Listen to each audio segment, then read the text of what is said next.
Hi there, I'm Ray from Ray Space, and I just wanted to make this video today because so many people ask me what even is kinesiology, what is it that you do?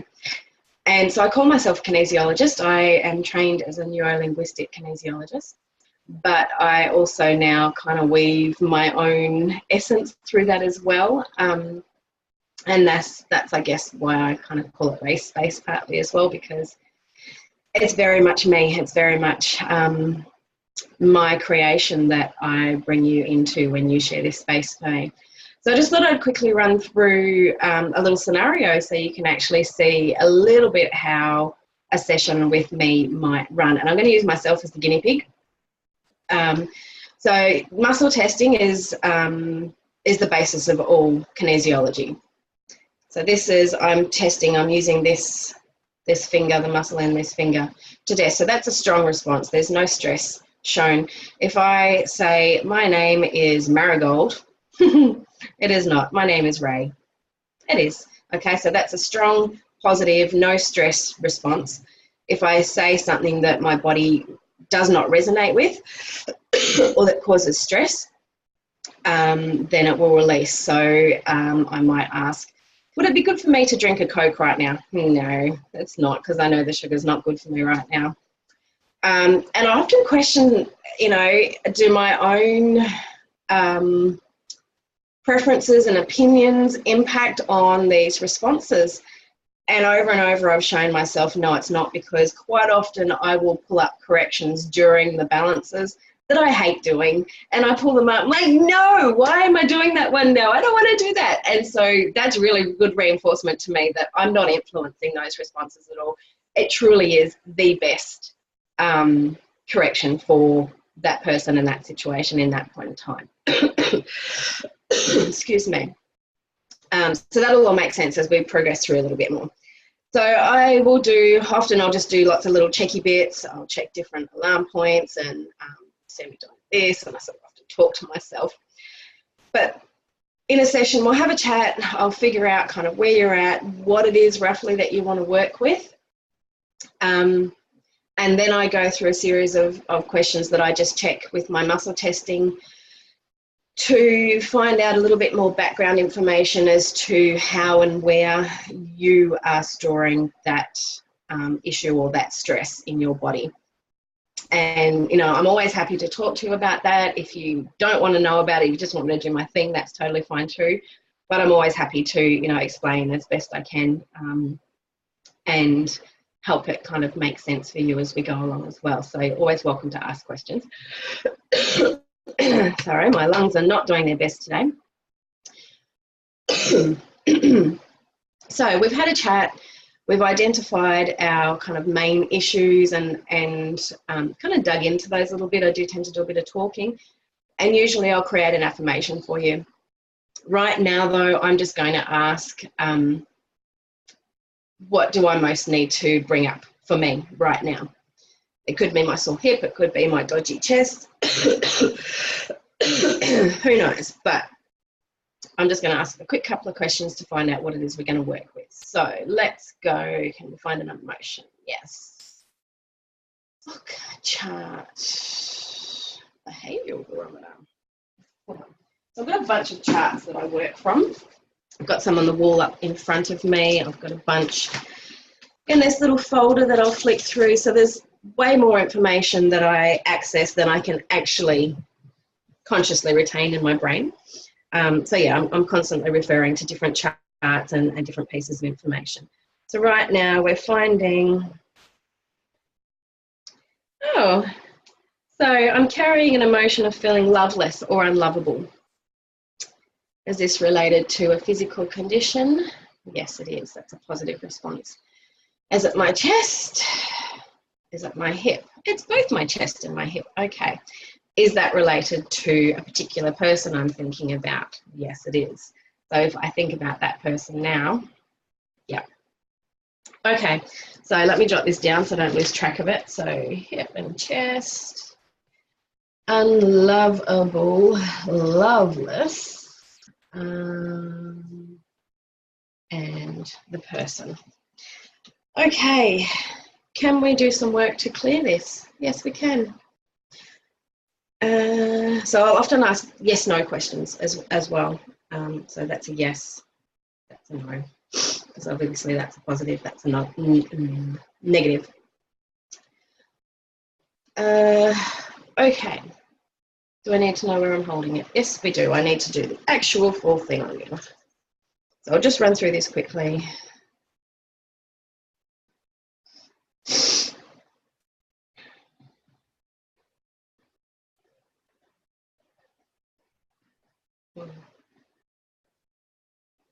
Triple warmer and small intestine. And kidney. Small intestine, haha, digesting life. Okay, so I'll often have these little chats to myself as well. So I'm holding particular stress in my small intestine. Now this is relating to the Chinese energy meridians rather than the actual physical, there's something physically wrong in the small intestine, although it can sometimes relate to that as well, and we kind of pick that up as we go along.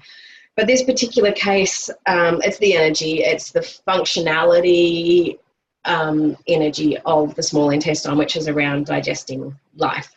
And I know that this chest and this sore hip that I have relate to a particular person who, yes, I have trouble digesting things around this person.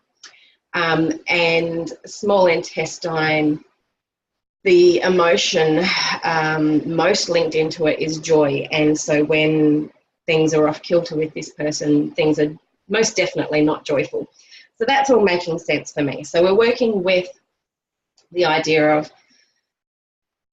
more easily digesting experiences with this person and moving towards more joyful interactions, I guess, which is exactly what I want. It's exactly what I've been working on personally for myself and trying to bring about manifesting. And so I'm just looking at my little chart up here. One of the other things that came up was triple burner, which is around communication, funnily enough. Not really funnily. So it all ties in together, and usually beautifully. All right, so we've got a little bit more information. Is that enough? Yes, it is. Generally working with you guys, I'll go deeper because the more information we have, the more effective the balance is. But right now I'm just trying to make this quick and I'll finish it off for me properly later. Okay, so we have our points where we're holding stress. Can we find another main emotion? Yes, we can.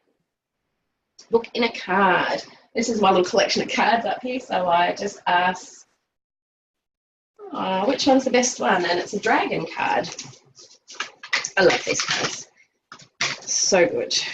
I'll show you the Imperial Dragon Oracle. I've used these lots with teenagers and they love them. Even boys who are really cynical, when you read it to them, they're like, whoa, how did you know that? Okay, so my card is around fertility. I'll show you that gorgeous picture and let's have a look.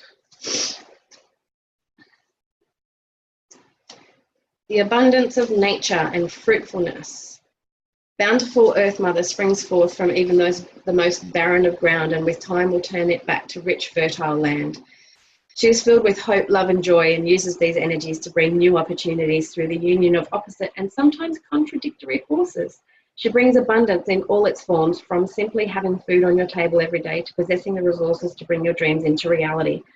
That right there, for me, is so bloody perfect. And you saw, I don't even know if you did see, but I pulled the card out of the middle of the pack. It's not something that I pre-organized before. It's, I tested out, this was the perfect pack for me for right now, and chose the card, and what's coming up just resonates so beautifully for this situation, because I'm wanting to turn, this fractured relationship into something more functional, more fruitful, more joyful. So just that commentary right there is amazing. I will finish reading that for myself later on, but you get the gist. It's just bringing all this information in for our bodies and our brains and our energies to integrate. So that's the main emotion. How do we balance that. How do we correct it? So you'll often see me doing these as well. That just runs through, quickly runs through a range of kind of different headings for me. So I will go, and my thing's behind here, so ecological. I need to do something with my diet. I need to remove something from my diet. It's going to be smartass. It's going to be sugar, isn't it? Do I need to remove sugar? Yes. I already know that. What the hell does that have to do with this relationship? Stop sugarcoating? Stop adding sugar? Or no, I've got to remove it.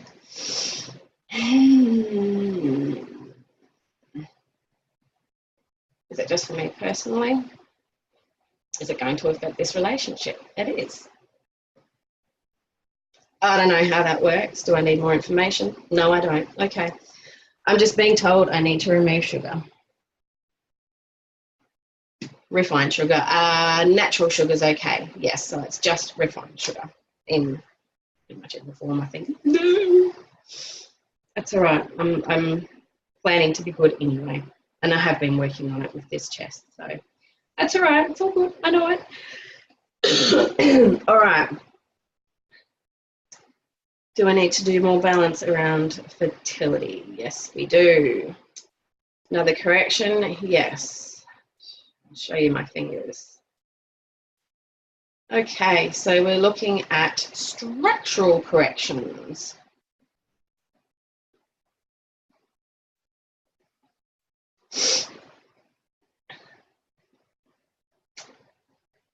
Now this is weird, just to play with us a little bit.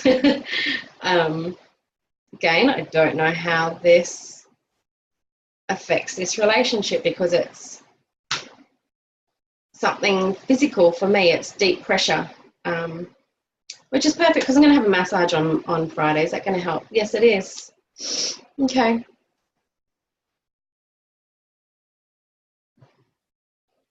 And it's around nurturing myself. So often I'll go quiet and think a little bit because I'm getting downloads, I'm getting information, I'm getting the psychic connections.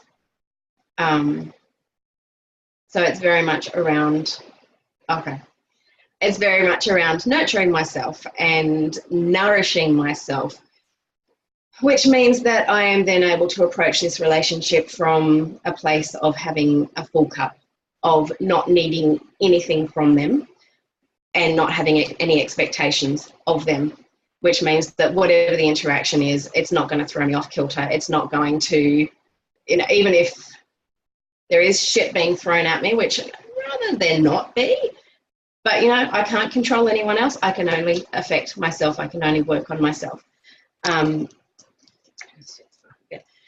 So it's all around self-nourishment and being more abundant for myself. I get that. Okay. All right. And my message is, just look after myself. All right. Okay. And generally when you get sick, it's like, slow down, look after yourself. Okay. So do we need anything else to correct this particular emotion? No, we don't. So fertility is now complete. That card that we pulled, that particular emotion set is complete. Should I do a little bit more right now? Yes? Okay, let's pull another emotion. Book card chart. Counseling kinesiology. Okay, this is an amazing chart that I love using because what it does is it helps us identify where patterns have started in our life. And what the pattern is. All right, so let's go. 1, 2, 3, 4.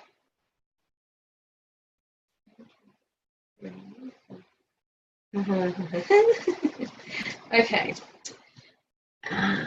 Just jotting these down for myself. So, I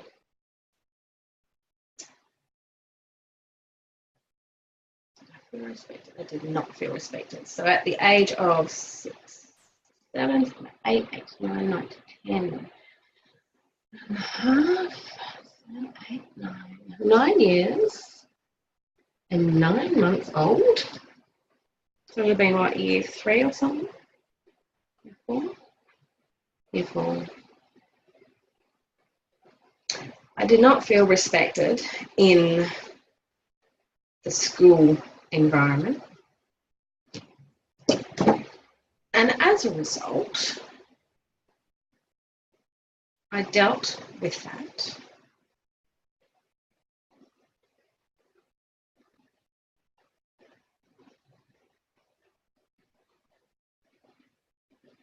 Did I do it at the time? No, but I do now. Okay, so it's something I've actually already worked on. So 9 years and 9 months was the beginning of my bullying journey at school, around that time, year 4, the end of year 4. And it was utter hell. I was in a tiny country school, so I had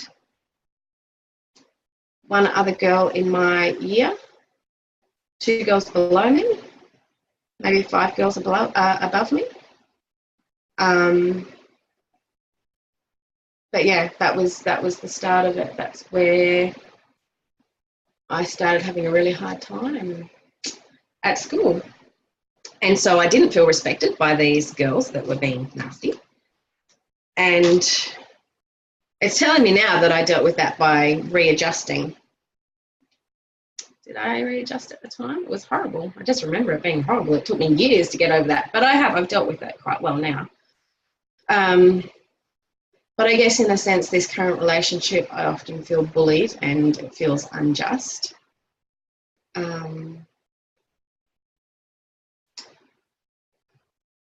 What do we do with this? And so I don't always know where we're going. I often have to kind of stop and think and wait for that inner guidance to come and go, this is what we're on about. And sometimes you will know what we're on about before I do. And sometimes we just can't work it out and we just go, do we actually need to work it out or can we just keep moving with it? Sometimes we do have to work it out. Sometimes we can keep going. Do I need to figure this out right now? No, I don't. Thank you very much. That makes it easier. And so I think that's probably enough for you to see right now kind of how it flows. I quite often, or if you're having a specific soul connection session, we will check in with any I call them spooks, but spirits that are connected to you. They might be loved ones that have passed away. You might have known them, you may not have known them. They might be just spiritual guides that you have that you may or may not be aware of yet. It may be spirits that need help. And yeah, they sort of come in on all different levels at all different times. But if you're having a specific session around connecting, then we do that right at the start. And we're working with them from right at the beginning. But often they'll come into a session as well. Yeah, so hopefully that shows you a little bit. Obviously, you only saw a couple of the options that I use for corrections. I've got, I don't know, over 100 that I use, I think, and I'm sort of constantly growing and evolving that as well on top of what I was taught in my original kinesiology teachings, because I have so much to offer as well. And, I've got a lot of learning under my belt and a lot of experience that just incorporates so beautifully my whole natural therapies background comes into it as well, to bring a really comprehensive, beautiful flow, I believe. And I don't believe that healing has to be really, really hard. Yes, there are hard points to hit and there can be hard questions to ask and there can be hard things to think about. But I don't believe that it has to be done kicking and screaming. And it's common and it's normal to have tears as you release, but it can also be really safe and really beautiful and done from a space of pure love and acceptance. And from that space, even the hard stuff can be easier to process. And that's very much what I'm about. I'm very much about holding that space for you to be able to look at the things that you want to shift and release, so that you can move on and choose things that do serve you better. A little bit like me dealing with not feeling respected by readjusting whether that's my perception, my expectations, or just, you know, the seat that I'm sitting in, so that whatever. Yeah, hopefully that makes sense. Hopefully that helps the questions around what the hell is it that you do? How does it work? Clearly, every session is different. You know, I might use my singing bowl, I might use oils, and yes, all this works via distance, absolutely. The bulk of my sessions are done via video connection. So just like this, except that you would be on the other end of my screen, so I'd have you up on my screen and you would be able to see me, and it's just us. So we're in a little room together, and we just figure out how best to support you with moving through whatever it is you want to move through, and moving towards wherever it is that you want to move towards, which usually is a bit more balance and a bit more happiness and joy and contentment in your life. So I'm sending you so much love. I hope this has been helpful. Send me a message if you would like to book in a session, or even if you just want to have a chat and throw me any questions if you're still not quite sure if this is for you. I'd love to hear from you. I would love to hold space for you. And if not, that's all good as well, because, you know, not everyone's for everyone, and that's okay too. Sending you loads of love and light and rainbows and sparkles, because that's what I'm all about. And I will see you soon. Lots of love.